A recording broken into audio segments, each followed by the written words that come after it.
Hello, everyone, and welcome to another episode of the Gridiron Football Player of the Week show.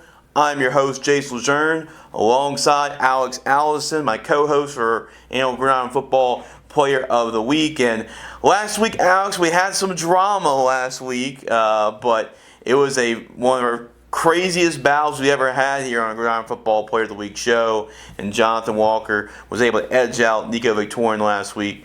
And this week, this is a much more evenly matched as far as like number of votes from 1 we had to 13. So we had 13 nominees, a baker's dozen is what we call it this week.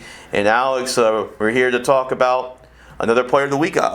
See who comes out with the victory this time. Yeah, this is a really interesting week because of what you just talked about, the lack of gaps. There are still some gaps, obviously, between different groups, but there are no, we talked about last week, like with Landon Duckworth, who had a great performance, but he was out of state, maybe didn't hear about it as much.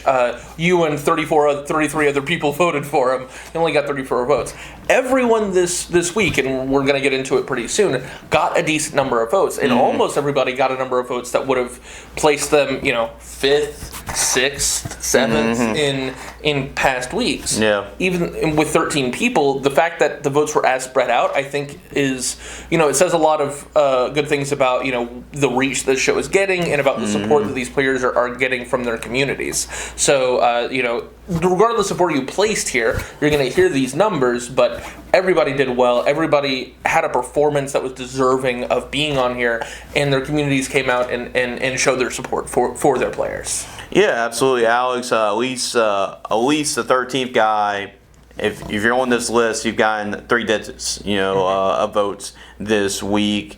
And we're going to go right into it. I know we usually get mix of like Texas, Alabama, Florida, other states like this. But this week, it's all Louisiana. I mean, we're in the top 13, so it's a unique look at inside the state. So, Alex, we're going to get this thing started because I know people are waiting for the results. And we appreciate everybody that has voted this week and has donated to Gridiron Football. Obviously, we'll go into that more in detail later. But we're going to start at our number 13 spot. Alex, kick us off in North Louisiana. At number 13, we have Carter Ward with 283 votes. Yeah, so pretty good start, like we were saying. Everybody's got at least a certain number of votes, right? And Carter probably been higher on this list if it was any other week, based off votes.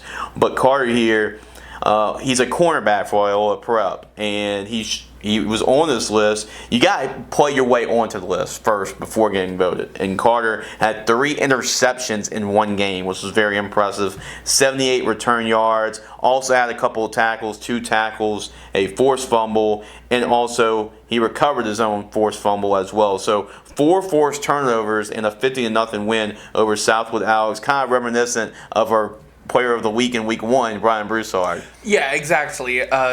This is a very similar performance to Brian Broussard, who had that sensational first week and a big win over Karen Crow for St. Thomas More, and has continued, continued that performance into what has become a great season for him this year. But this is a very similar performance in this week to Broussard's Week 1. Carter Ward is able to generate 3 picks as a corner. At a certain point, it's like, stop throwing to the guy. Right. But apparently, not only do you need to stop throwing to the guy, you need to stop running to him too. Yeah. We saw this with Broussard. He recovered a fumble himself a few weeks ago, but Carter Ward, 3 picks, forced to fumble, recovered a fumble, just erase half the field at that point. He's been... that was a really, really good performance for him in a game where clearly the other offense wasn't able to really generate anything. He was probably able to generate more scoring drives with his own turnovers than the offense was able to generate themselves, unfortunately. And you have games like that. It was a 50-0 win. That's a dominant performance and absolutely deserving of being on here.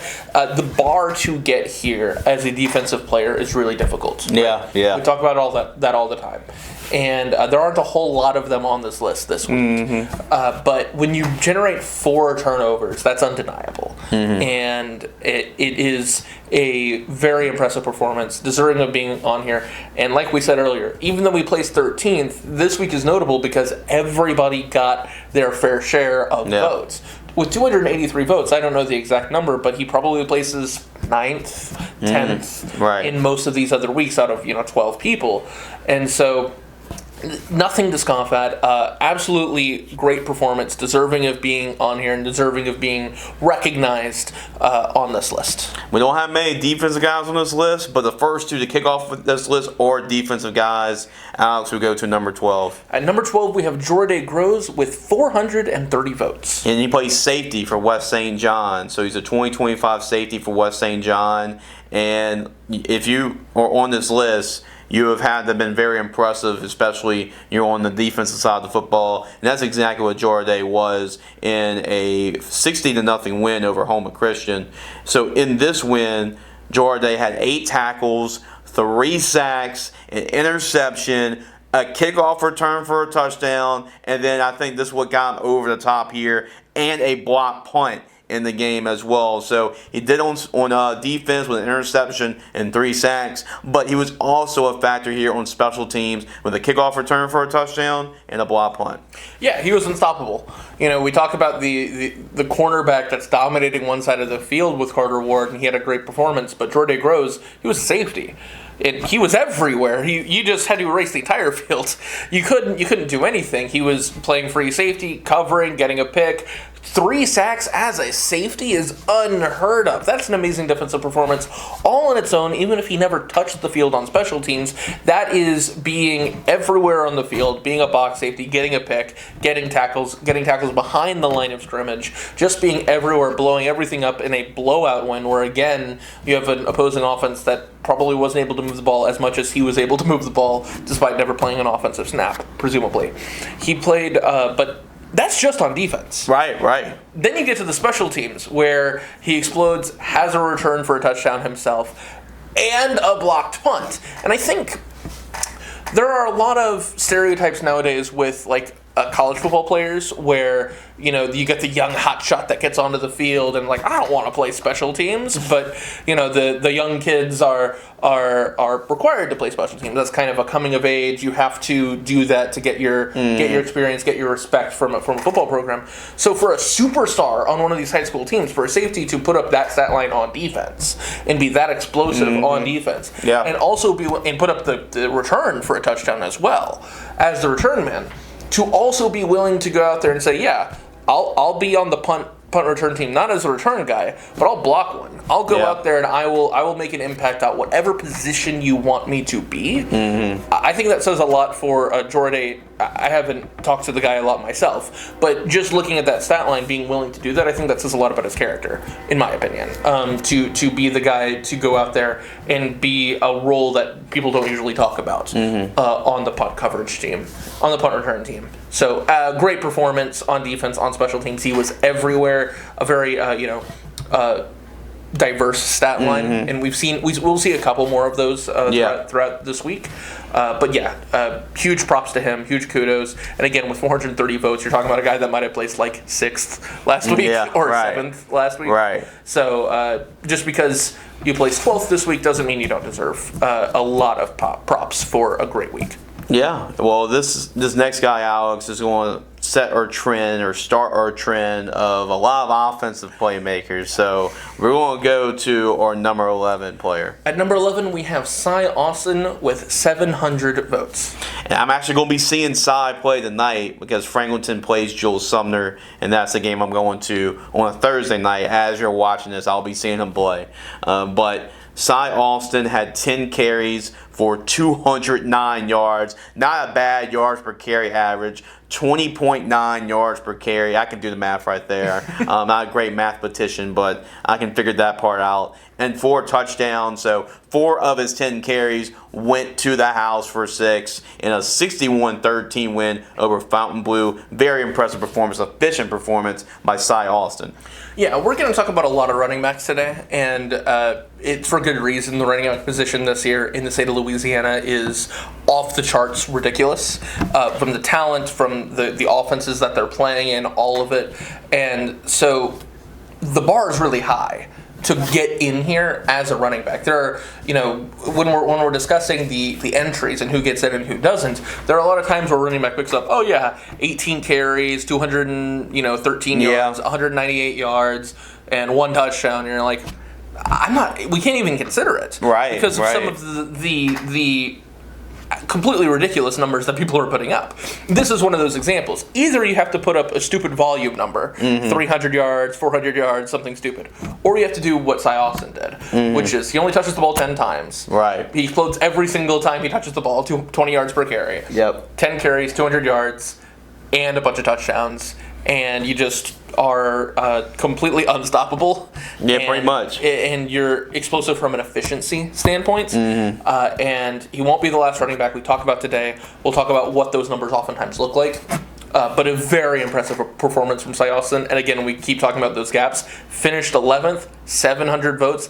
Would that have been 5th 2 weeks ago? Yeah, that'll been up there. Maybe something like that. Yeah. So, goes to show how much support everybody is getting. That yes, he finished 3rd to last technically, not inside the top 10, but 700 votes is a lot of votes, and huge props to Cy Austin. An amazing performance and one deserving of this spot.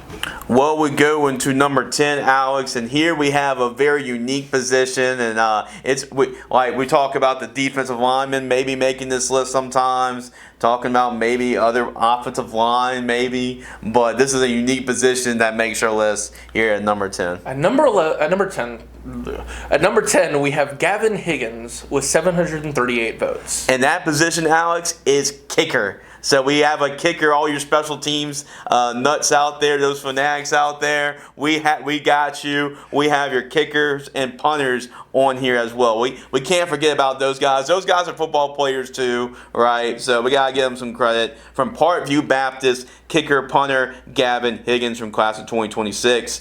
He was perfect for his field goal attempts. He was 4 for 4. He hit one from 32 yards out, 2 39-yard field goals, a 23-yard field goal. Perfect on his extra points, of course, you have to be. 2 for 2 on extra points. And then this is where it comes even more impressive. He was perfect on every kickoff, again, reaching the end zone. So he was 6 for 6 on touchbacks. He had 3 punts, averaging 49 yards a punt, including 2 inside the 20 with a long of 61 yards. And it mattered because it was a 2-point win over St. Martinville for Parkview Baptist. So, hey, we got to give love to the kickers, Alex, and we give some love to Gavin Higgins here at number 10. Yeah, this is a great week for kickers. I was lucky enough to go to a game where a kicker hit a 58-yard field goal. That was Drew Talley for St. Paul's. Yeah. He had, that's a great game in and of itself. He's an honorable mention this week. He also had a kick blocked, and it was the only kick he made, but, it was just a great week in general. This is the sort of performance that makes a list like this. Yeah, right. And it's a great week for kickers. And Gavin Higgins, I think people might initially scoff at this and be like, "Well, he's a kicker." Right. But no, if you actually look at the stat line and go through, there was a lot to unpack there with the stat line Jace just read out. Talk about how absolutely crucial Higgins was, and the special teams unit as a whole was, because it's not just the one guy. You have the punt coverage. They have to go down there and cover the punts, get them inside the 20. You have the field goal team. They have to not allow a kick to get blocked, the snap, the hold, the kick. All of it has to be great. But Gavin Higgins was the leader of that special teams unit, and he was the primary reason why they were absolutely dominant in a game that they needed to be dominant in order to win. He alone scored 14 of the 26 points that they scored in the game. And 26 to 24. And again, just talk about a 58-yard field goal, which never happens in high school.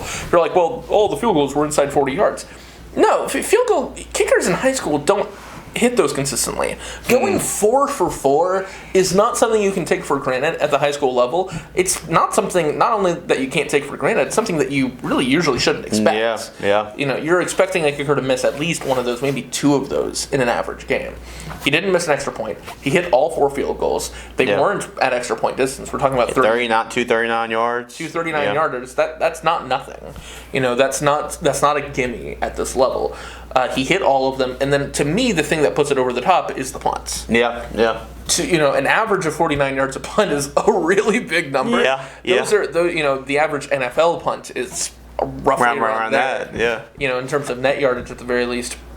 So to be able to average that in a game, get 2 inside the 20, That is a rare game, and you don't see kickers get on this list a lot, partially because they don't get nominated often, partially because you don't see a stat line that is the difference maker in the game. Right. In a close game, in a game Parkview Baptist needed to win. He was the reason they won, and you almost never say that. But Gavin Higgins, absolutely great game. And yeah, I've said this a lot. I should find a different way of saying it, but absolutely deserving of being on this list. Great game, great performance. Congratulations for making it on the list. And within the top 10 for Gavin Higgins. Yeah, Gavin Higgins showing all those kickers that it's possible you can be on this list if you ball out as a kicker, and Gavin Higgins definitely did that. Alex, we go to let's just say a more popular position here at this Player of the Week. Right, we go to our number 9 spot. At number 9, we have Jonathan D'Artes, a familiar name, with 964 votes. You just mentioned a very familiar name. Jonathan D'Artes has actually been one of our consistent guys that's been on this Player of the Week finalist list. And like you said, even if you don't win it, you can, if you're consistently on this list multiple times throughout the year, you can be in contention for Player of the Year. Right now, Jonathan D'Artes is doing that for Gridiron Football. So just doing John D'Artes is what they call him. So just doing John things. Completed 10 of 17 passes for 202 yards and 3 touchdowns through the air. But he's a dual threat quarterback. He can run the football too. Had 32 carries for 168 yards and 3 touchdowns as well. That probably been good enough just a running back stats alone to maybe even crack this list. But 370 total yards of offense and 6 total touchdowns, and it needed every bit of those touchdowns because it came in a touchdown win over Iraq by a final score of 41-34. Jonathan D'Artes has been a winner for this program for the Screaming Eagles, and it was a winning performance for him to make the top 10 this week. Yeah, so he wins. Vermilion Catholic wins the game 41-34. That means they scored 6 touchdowns. They might have had an unsuccessful extra point or 2-point conversion or something. They scored 6 touchdowns. That means that he was responsible for all 6 touchdowns that they scored in the game. In a game they won by 7 points. Those are the sort of performances that we love here, where it's a game you not only, and this isn't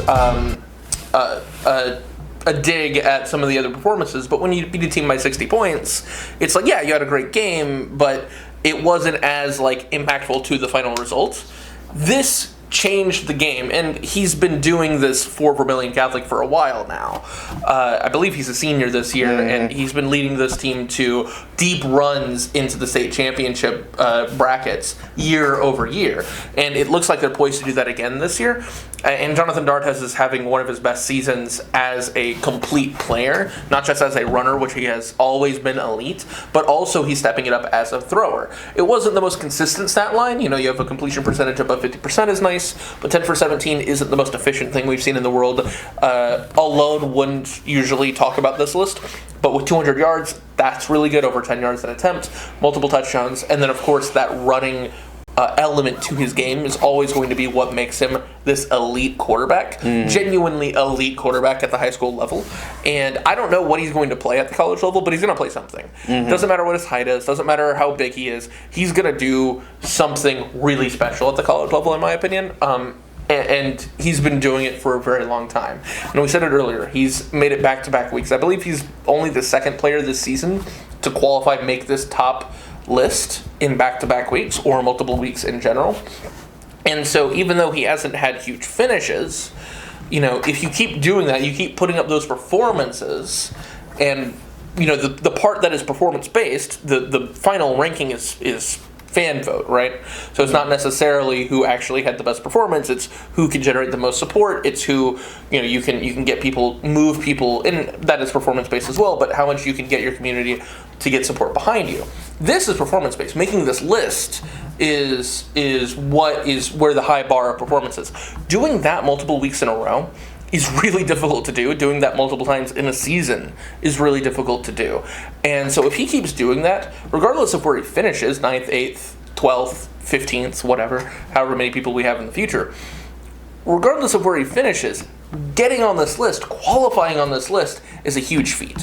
And so he might be in that running for player of the year, even if he never even cracks the top 5. Right. You just have to be the list consistently. And there are a lot of guys that made it and were player of the year finalists for us last year. And we're going to stay at the quarterback position from Jonathan D'Arthez to another quarterback in Louisiana.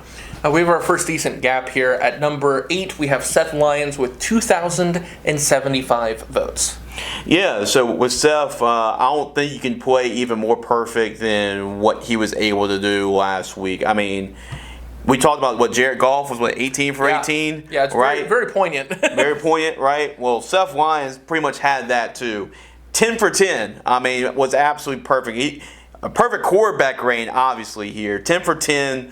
319 yards, and half of those 10 passes went for scores. So 5 touchdown passes for Seth Lyons. Also add in a rushing touchdown too, as well as 35 yards, and a 56-28 win over East Beauregard. 10 for 10 Alex for 319 and 5 touchdowns. That's a perfect quarterback performance. Yeah, I mean these are kids his age that he's playing against, right? He's not playing like a real defense, a competent high school football team, and it makes it look like he's playing on air. Yeah. It's a little bit it's simultaneously really fun, but also a little bit unfortunate that we just watched an NFL quarterback do this to not just an NFL defense, but like a really good NFL defense. The Seahawks were mowing people down on defense for 3 weeks, and Jared Goff just crushes them.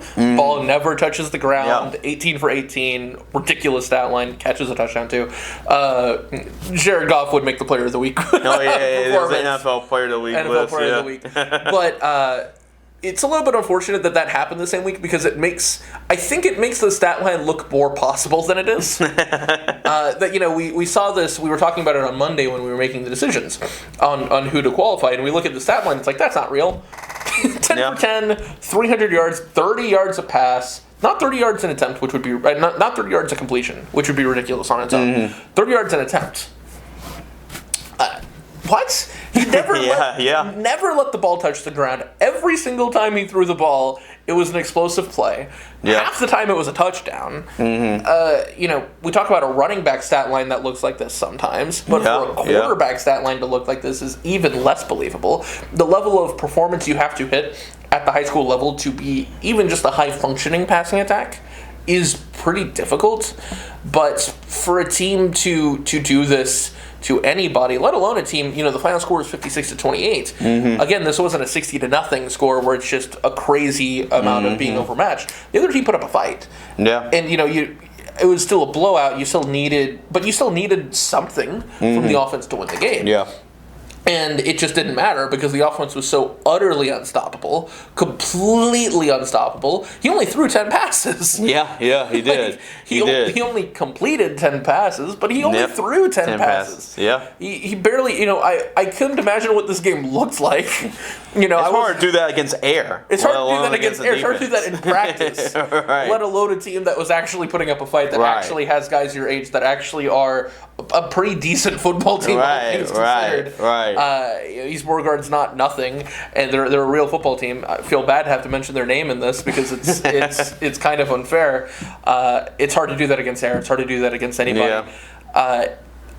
Amazing performance. He was sensational. Completely unstoppable. Also got some yards on the ground. That never happens. So great job by him. Absolutely deserving. And yet somehow, he finishes 8th. It's hard to argue that he was only the 8th best performance of the week. Yep. He's not the guy I voted for, though. Yeah, it's insane. And the guy great transition, Alex, because the guy that you did vote for and guy I voted for as well is also a name that's been pretty familiar already if you watched the show. Alex, tell us who's number 7.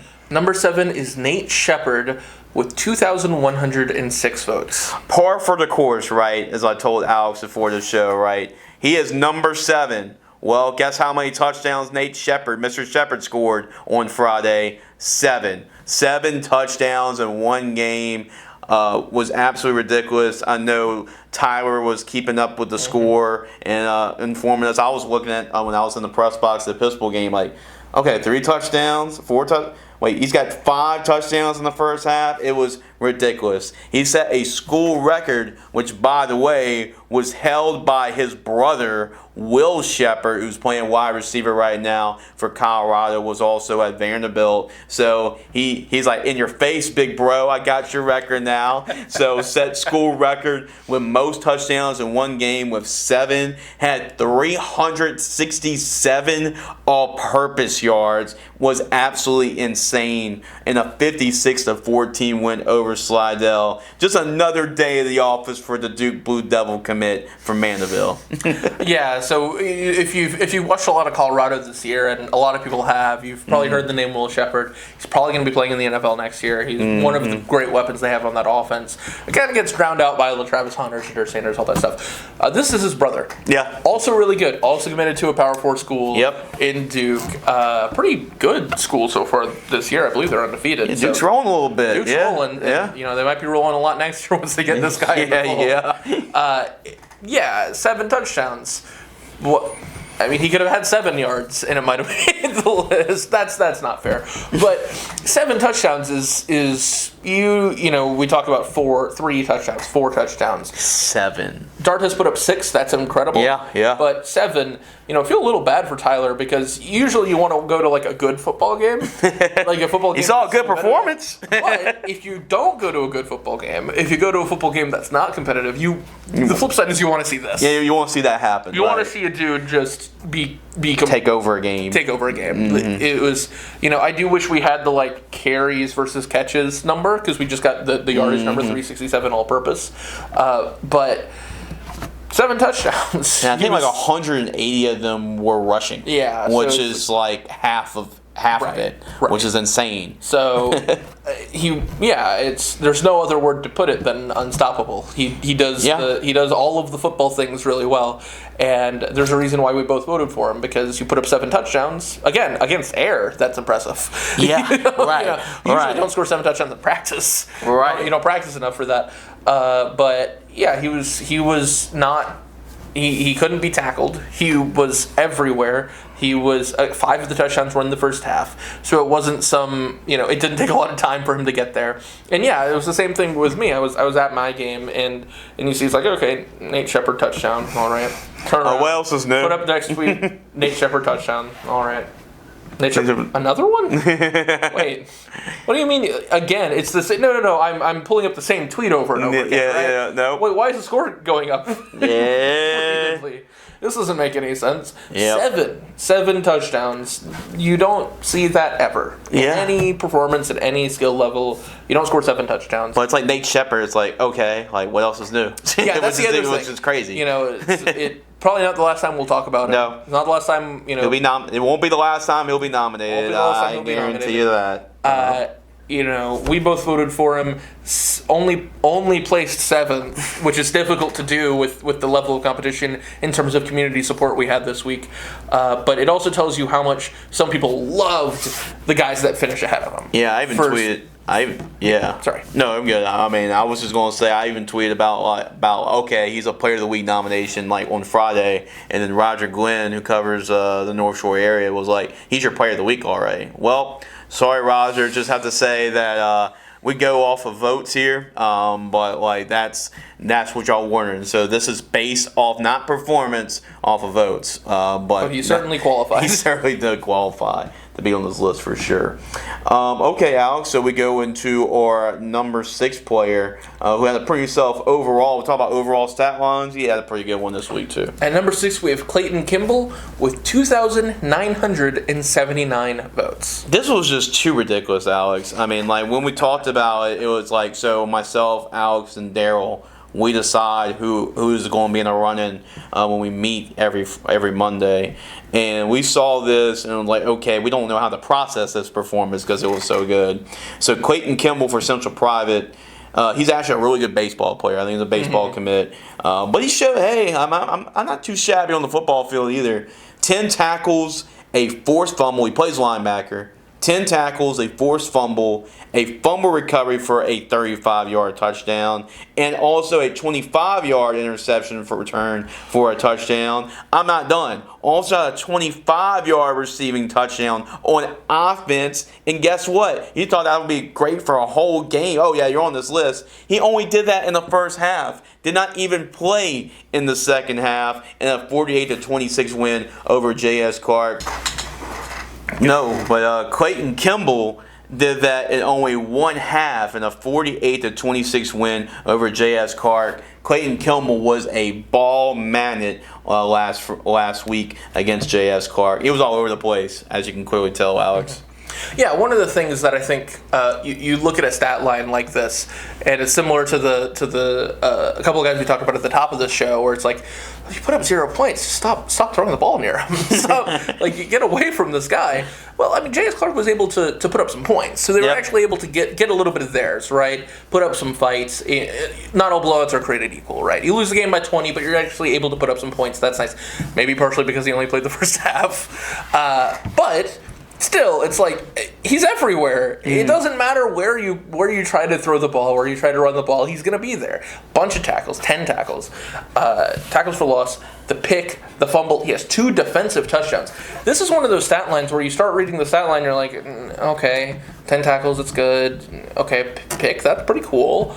Fumble, 2 defensive, and it just keeps going, and it gets increasingly more ridiculous the more you read it. There's a lot to unpack with that stat line, right? But the main thing is the fact that he had 3 different touchdowns in 3 different ways. Yeah. He had a receiving touchdown. He was contributing on the offense while doing all of this on defense. He's listed as a wide receiver / linebacker, which is a weird set of positions to me. Yeah. Usually you're like a wide receiver corner or wide receiver safety, or if you're a linebacker, you maybe play running back or maybe tight end, something like that. No, wide receiver linebacker, so that's a build that would be probably pretty interesting to look at to see how he can play both of those positions, but he produced at both of them. 3 touchdowns in 3 different ways as a defensive touchdown, 2 defensive touchdowns, both the scoop and score, and the pick 6, and the receiving touchdown, doing all of that in one half, doing all that early enough so that he could get home, still finish watching the end of Thursday Night Football, or Friday night, whatever he wants to watch. Right. I apologize. Game's on Friday, probably. Go home, watch a movie at 9 p.m. There you go. A ridiculous stat line. You do all that in one half, and you're completely unstoppable, and your team wins by 20 points because you alone could have seemingly won the game for your team, it seems like. And doing that on both sides of the field. We talked about that last week with the winner, Jonathan Walker. But being able to produce on both sides of the field is not easy. It happens more often at the high school level, but it doesn't make it less impressive. Mm-hmm. And there's still a lot of people that don't play both ways. So when you do, and you play significant snaps both ways, it deserves a lot of love, because it doesn't always, sometimes your stat line doesn't pop as much because you're playing more snaps. But when you're able to do this in one half and have a stat line that does pop, it deserves every placement on this ranking that it gets. Every vote that he got, completely deserved. 6th place. Hard to imagine that there are 5 people that were better than him. Yeah. Well, Alex, this starts off for, I guess, 4 straight running backs in a row. It is insane, the streak that we're about to show you of running backs. But, hey, we told y'all how good of a year it is at that position this year in the state of Louisiana. We go to our first running back that cracked our top 5. Alex, who is it? At number 5, we have Doug Viltz with another decent gap at 4,303 votes. And right now, Terwilliams Catholic is really rolling right now. Coach Dane Chapanche is doing an excellent job with his team. They are undefeated so far this season and one of the top teams in the Lafayette area right now. And they really put an exclamation point on that statement with a big win over Westgate. This is one of the more eye-opening wins this week. 42-20 win over Westgate. Not surprised by the result, but a little bit surprised about how wide the margin was, and Doug Viltz was a big reason, a part of that. He had 22 carries for 229 yards and 4 touchdowns. That's impressive in itself, but against a defense like that, led by Jabari Antoine as well, who was a big-time college football recruit, was a former LSU commit. That was a big-time performance for Doug Viltz, and he's been a huge reason, a huge piece to why the Rebels are off to an undefeated start. Yeah, it's one of the biggest games of the week last week in the entire state of Louisiana. These two behemoths facing each other in Teurlings and Westgate. Teurlings winning the game isn't shocking, but anybody beating Westgate by 22 points is a big deal. And so, you don't want to discredit the team too much with one of these Player of the Week nominations. It wasn't just the player, especially when you're playing running back. A lot of that's the offensive line, the scheme, how you're able to get the ball in the playmaker's hands. But Teurlings is a great team. That's my whole point with that. Right. But in those big games, the big players make the big plays. We've said it a lot it's a saying, right? And Doug Viltz was the big-time player that could not be stopped. There's a difference between putting up 229 yards and 4 touchdowns against whoever and doing it against Westgate in the big game of the week. There's a difference between, Ryan Williams scoring, 6 catches for 100 and whatever yards and a touchdown against Georgia. At 17 years old. At 17 years old, a guy who could be playing high school for one of these teams if he wanted to be, or in Alabama, of course. To do this against Westgate, against a great team with a great defense, with some guys that are going to be playing high-profile college football in a couple of years, that means a lot. And every single one of those plays where, you can just imagine, none of us were at this game, unfortunately, but you can just imagine, I believe, but you can just imagine what it felt like, where it's like, okay, Westgate trying to get back in the game, and, okay, it's 3rd and 2, we just got to get a stop. No, It's not going to happen. He just keeps going, and you get that feeling of hopelessness sometimes when you're playing football, where you're trying to get back into a game, but the running back just does not let you do it, and the rushing attack just does not let you do it, and they keep getting first downs, so they keep getting explosive plays, and they keep lighting up the scoreboard. And that's what that game likely felt like. That everybody in the stadium's like, come on, just get one stop. Just get one stop. Everybody who's rooting for Westgate is just wanting it, and they never got it. They kept the foot on the throat, and Teurlings is off to an amazing start, and Doug Viltz is off to a great start. And it was a performance worthy of this, even if the yardage number wasn't as high as normally we're looking for from that number of carries. 4 touchdowns is a huge deal. That's a big number. And being able to do it against the opponent is a really big deal. In one of the biggest games of the week, he showed that he was one of the best players on the field.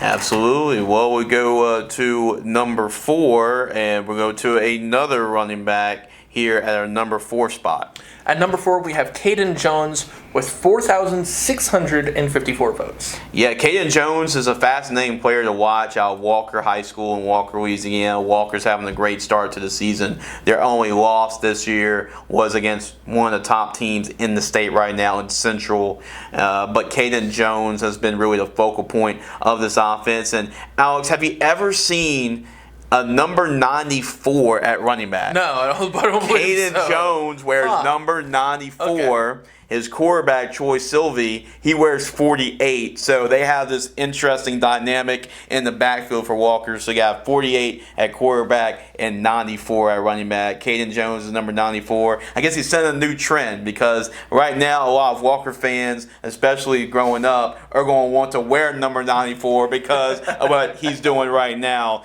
19 carries for 332 yards and 4 touchdowns in a big win over Live Oak, 36-18. This is a Live Oak team that's really talented. They're young, but they're talented. So big win for Coach Mahaffey. And Caden Jones has been a focal point of his offense already. And again, he puts a stamp on it with a 330-yard and 4 touchdown performance for number 94. So Walker fans, start getting your 94 jerseys. Start getting those 94 jerseys. I can't wait, 5-10 years, he graduates or whatever. The next guy's like, okay, who gets to wear number 94 at Walker?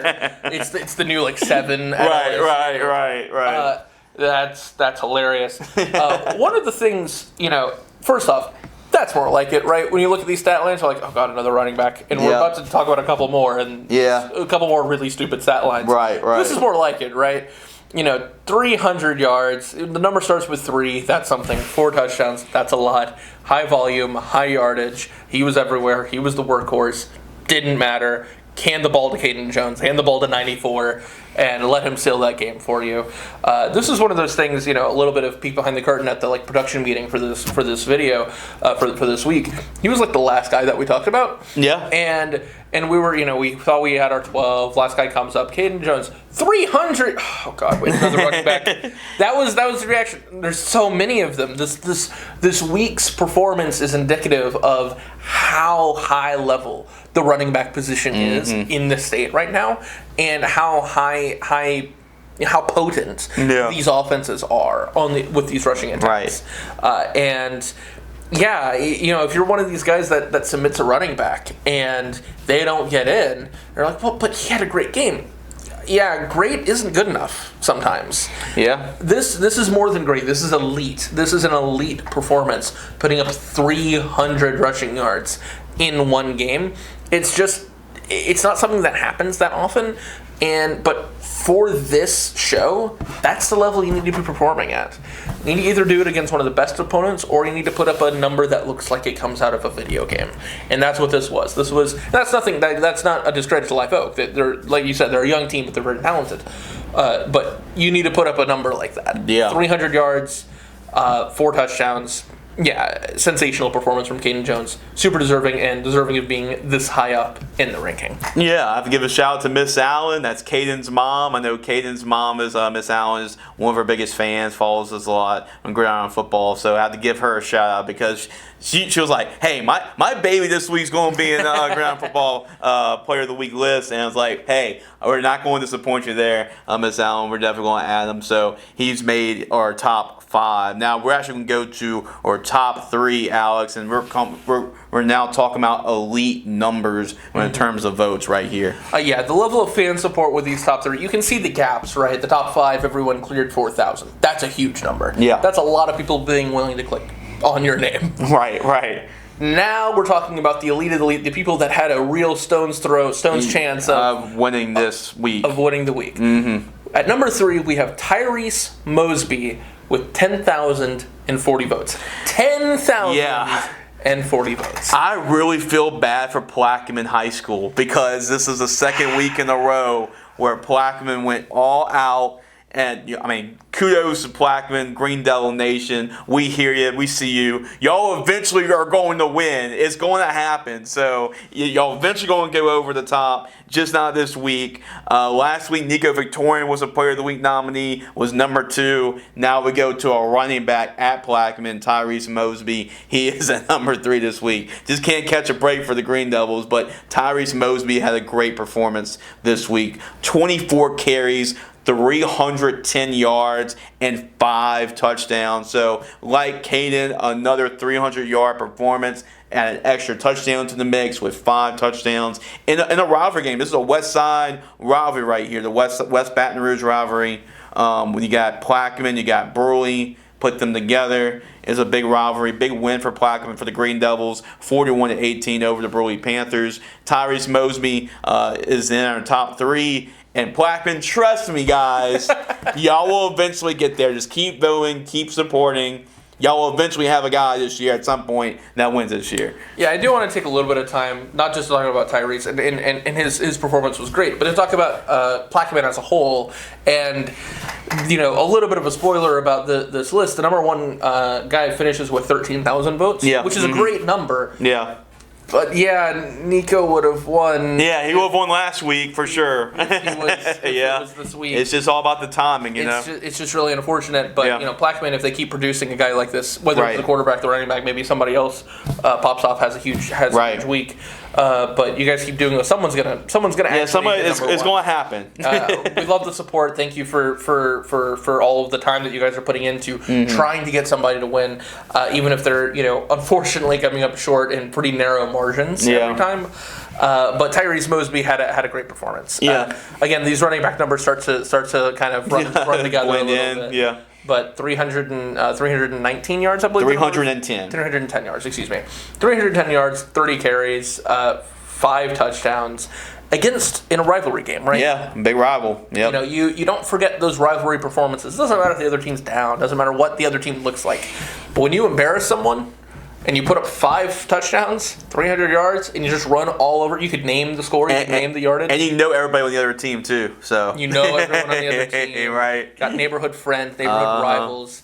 Yeah, you don't forget that. No. You don't forget a performance like that. Next year, those Bruley guys are going to remember. And they're going to, they're going to circle that yardage number. Yep. They're going to circle the fact that one player got to 5 touchdowns. They're going to go, we can't let this happen again. And then what you do is you turn around and you make it happen again. If you're Plaquemine, that's what you want to have happen. And they're having a great season. You get multiple. You don't usually see multiple players from the same team, right, in different weeks putting up numbers like this, and that kind of shows you the season Plaquemine's having. Right. They're having a great season so far, and so to be able to start doing this and keep putting together big performances, they're going to break through at some point. Someone's going to win. Someone's going to win a Player of the Week award. Whether it's Mosby, whether it's Victorian, whether it's somebody else on that team, someone's going to do it. He came up just short this week. Victorian came up just short last week. Great job for the Plaquemine team and an amazing performance from Tyrese Mosby. Another one of these running back performances that is elite and shows the kind of level that you need to be in order to be a running back that makes it onto this list. Right. I mean, that's the reason why the Green Devils are among the favorites to win their district championship, because they got a quarterback that can do that in Nico Victorian, and they got a running back that can do that in Tyrese Mosby. At number 2 is actually a record-breaking performance by a running back, Alex. So this is pretty much a good spot where we thought this would be at. Yeah. But Alex, tell us who's number 2. At number 2, we have Jasper Parker with 10,930 votes. Yeah, it was a historic performance for Jasper Parker for Archbishop Shaw, which I'm calling right now Michigan South, because Jasper Parker is a Michigan Wolverines commit at running back. Talk about how great the state is at running back. That's a Michigan commit at running back. And they also have some decent running backs in Michigan. They've produced a couple of okay guys, I think. Yeah. Blake Corms are pretty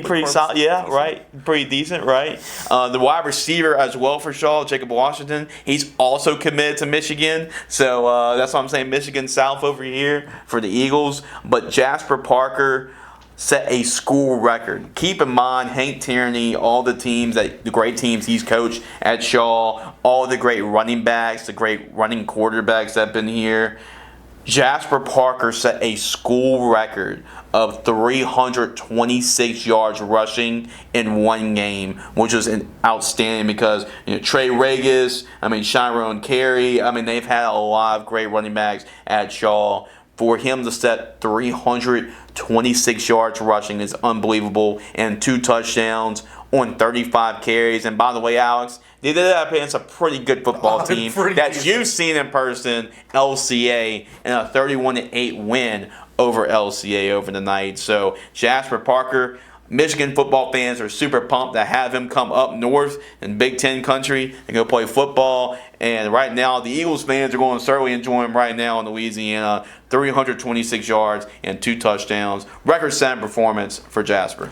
Yeah, it feels like Michigan keeps producing these guys. It's like, every year there's some dude you've never heard of that all of a sudden is rushing for 200 yards at Michigan every week. This year's Khalil Mullings, he's going to get drafted. Yeah. Donovan Edwards obviously. Right. And, whoever ends up being next year is going to be someone you've never heard of, and then 220 rushing yards. Yeah, they know how to run the ball over there. Yeah. Maybe it'll be Jasper Parker. Probably. But the reason they're able to do that time after time after time, not just O-line play, not just their scheme, it's because they get dudes like this. Yeah. There's a lot to talk about with this performance. Yeah. I think we take for granted the 300-yard performances we get in this show every week, and getting the privilege to talk about the best that Louisiana high school and the region's high school has to offer. 326 rushing yards, school record. Yeah. You don't do that. Right. You don't put up a number like that often. A very storied program at Archbishop Shaw. Yeah. 326 rushing yards was the school record. It had never happened before. And, it's the fourth of 4 running backs we've talked about in a row. Yeah, 4 in a row. Where 326 was even the highest number of No, the 4 it of wasn't. them. I think someone else put up like 330. 332. Yeah. And so these are all amazing performances. And just the number itself would have been a lot to talk about for Shaw and for Jasper Parker. But then you talk about the opponent. Yeah. And, some things have happened with LCA recently. Right. But this is Lafayette Christian Academy. Yeah. 4 state championships. 7 state championships in a row, I believe. Like $1 billion in a row. Yeah. They've gone to a million times. Jawan Johnson. Right. A bunch of the players on the team right now are really good. I got the chance to talk to Calvin Parker, Trey Parker. He is one of the most mature people you'll ever talk to. Yeah. I don't want to, get too much into other people. The point with all of this is that that's an amazing program, and it just take him to the woodshed. Right. The score was only 31 to 8, which doesn't sound that like, we're talking about teams beating other teams 60-0, 50-0, stuff like that. You don't do that to LCA. At LCA. Yep. I was at LCA for the win against Karen Crow a few weeks ago. You don't do that to them. Yeah. You don't just take them out back and completely shred the entire team. 326 yards, LCA is a team, especially in the trenches, that I liked a lot. And to be able to do that to them is unbelievable. Yeah. Setting a school record, usually a school record's against some little team that nobody's heard of, right? LCA is not that. LCA is really, really not that. It doesn't matter what the situation is around there. It's LCA. You don't do that to them. No, you don't. So it's an eye-opening performance, I think, for a lot of people on both sides. But for Shaw to be able to do that, that's a serious team. That's a team that is to be taken seriously. Absolutely. Well, before we go to our number 1 spot, which I know everybody's waiting to see who's number 1, just want to thank everybody that's donated, everybody that's voted for Gridiron Football Player of the Week. All the votes, we really appreciate it. The donations, too, have been great. So the donation, we just started that really 2 weeks ago for the Player of the Week. Now, you can vote, numerous amount of times, unlimited amount of times, as much as possible. Or if you want to save the trouble and just say, hey, I'll donate $10 to the player of my choosing. So every dollar will be 10 votes. Every dollar that you donate will be 10 votes to that player. So if you donate $10 to Jasper Parker, that's 100 votes. So we appreciate everybody that did vote and everybody that did donate to Gridiron Football. The money will be used for the Gridiron Football All-American Bowl game. We're raising money so that the 4 MVPs, the 2 offense and defensive MVPs from both teams will get scholarship money to play college football or attend college at the next level. So we're raising money for that. So the money's going to a great cause for a nonprofit. So appreciate everybody that's donated, voted. Keep on doing that. Continue to keep on doing that, especially when we have our next week's Player of the Week as well. And then Alex, without further ado, a little drum roll, right? Drum roll, please. We go to our number 1 player, our Week 4 Gridiron Football Player of the Week, and it is a quarterback. Yes. Number 1 is Jerry Botley with 13,606 votes. Congratulations to Jerry Botley. We got a Baton Rouge. We got a quarterback now on the board for a Gridiron Football Player of the Week. First time we got a quarterback. I thought we would get one already, but hey, Week 4 right now, and we finally get a Baton Rouge quarterback too after last week too. So Jerry Botley from Southern Lab. What do you have to say about him? He still has another year left. He's a 2026 quarterback. He's one of the better quarterbacks in the area, regardless of classification. And he has to replace a state championship quarterback last year in Moen Brown, and those are big shoes to fill. And Jerry Botley was like, "Hey, I got this," and Jerry Botley has shown that. He completed 15 of 18 passes for 360 yards and 5 touchdowns in the game. It accounted for 415 yards of total offense when you add in his rushing yards. 5 total touchdowns and a 54-6 win over Delhi. Big win for Jerry Botley. He had more touchdown passes than incompletions. That way you know how good of a quarterback you played when you throw more touchdown passes than the ball hit the ground. Great individual performance by Jerry Botley, and he is a huge reason why the Kittens are going to be right there again for another state championship at the end of the year. Yeah, they're picking up right where they left off, right? You know, we got one of our coworkers, Daryl, got a chance to see them a few weeks ago, back I think in week against Liberty, week 2 against Liberty, and we've talked about Liberty on this on this show. They're really good, and Southern Lab outclassed them. Yeah. I think one thing, you talk about a win over Delhi where the game wasn't very close. Mm-hmm. I think one thing with these like lower classification schools, right? Because Southern Lab's, I believe, 2A, correct? Is that? I believe they're 1A. Or they're even 1A. Yeah. You know, sometimes it feels a little bit unfair when they're playing like fellow smaller-ish schools, where it's like, well, Delhi's probably a decent school, given the number of kids they have. Right. But when they're facing, a juggernaut, a 1A juggernaut like Southern Lab that's just destroying everybody, it's not, it's not the most fair fight sometimes, and it doesn't feel great to have to be on the losing end of that. But Southern Lab is something special this year, just like they have been for a while. I believe it's like 2 of the last 3 years they've won the state championship. Yeah. They're there every year. They want to go back to it this year, and it looks like, you replace your starting quarterback, and there are always a lot of questions as to what that ends up looking like the next year. But it doesn't look like they've gone anywhere. It doesn't look like they've missed a single beat, and Jerry Botley's a large part of the reason why. This team looks unstoppable, and he's been great. We just talked about 4 running backs in a row. We talk about quarterbacks. A lot of quarterbacks make the list every week. But this kind of performance, 400 yards of total offense, most of that through the air, you don't see those performances as often.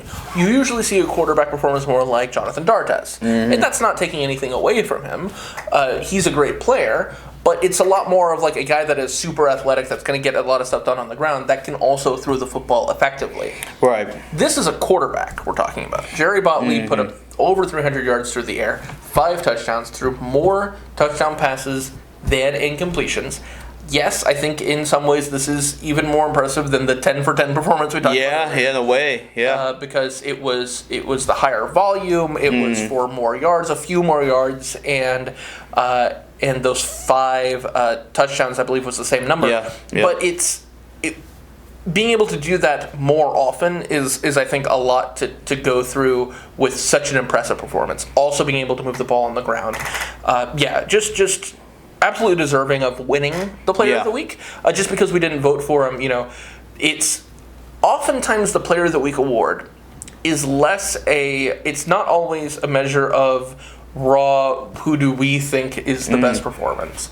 It's not a measure of... Well, we put them all on the list. So we expect, any of these, if you're on this list, we're not surprised you win Player of the Week. That's why we put them on the list. It's worth mentioning, right, and it's not just because we would vote for somebody else doesn't mean this person doesn't deserve it. Right, You have to hit a certain level of performance to make this list. To make the list, yep.